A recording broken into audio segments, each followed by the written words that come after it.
You ask Tiger to solve. This deals with linear equations with one unknown.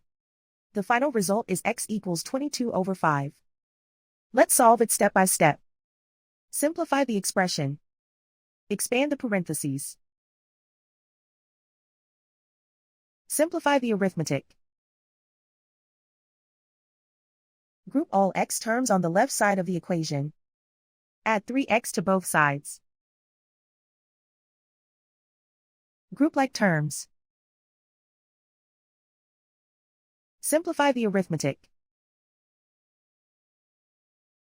Group like terms. Simplify the arithmetic. Group all constants on the right side of the equation. Subtract 4 from both sides. Simplify the arithmetic.